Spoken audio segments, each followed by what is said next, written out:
It is the most perilous combat in history.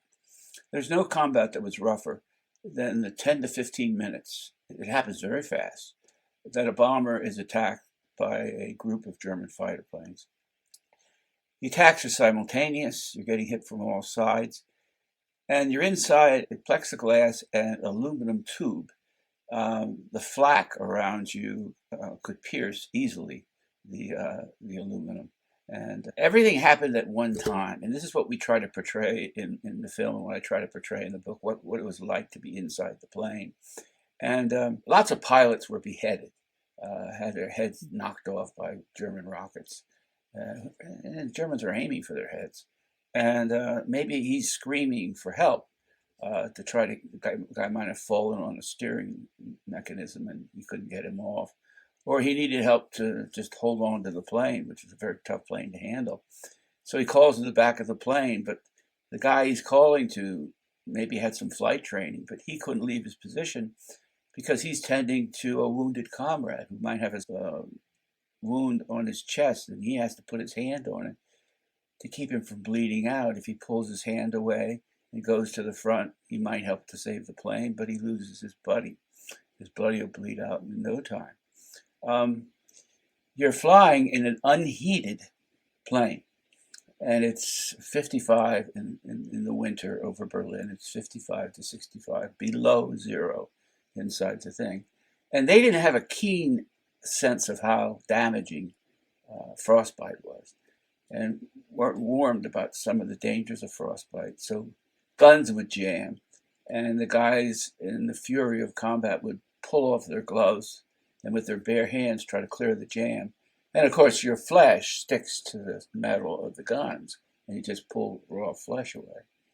In addition, you can't breathe because over 11,000 feet, you need oxygen to live up there. These men go to war in machines, and if the machines break down, they're done. There was a little, almost like a ping pong ball inside the hose that you could see that bounced up and down. And you knew then that you're getting oxygen because it's often hard to discern that you're getting it. But sometimes you don't have the opportunity in combat, under attack, to look down. And in a matter, your oxygen might be closed off. Closed off by what? By freezing. And especially if you vomited into the mask, your vomit would freeze and clog the air passages. And in 30 to 45 seconds, you'd pass out. And in a minute and a half, you'd be dead. So the elements, the weather and the elements are as much danger as the Luftwaffe. And stomach problems from the gaseous foods they ate before they went up. They tried to correct a lot of these things as they went along. And that's the thing about the bomber war. It's an experiment. Nobody had ever done it before. The Army had doctrine, the Navy had doctrine. An infantry unit could get, pinned down, but try to get out, do a counterattack, try to surround the enemy, take cover. There's no such thing as taking cover inside that plane. The side portals where the machine guns stuck out were open to the air, so blasts of air came through there and compounded, the freezing conditions inside the plane. And there's noise, there's tremendous noise inside the plane from the engines and the machine gun fire. The smells are awful. You got the smells of cigarette smoke. They smoked before they hit 11,000 feet.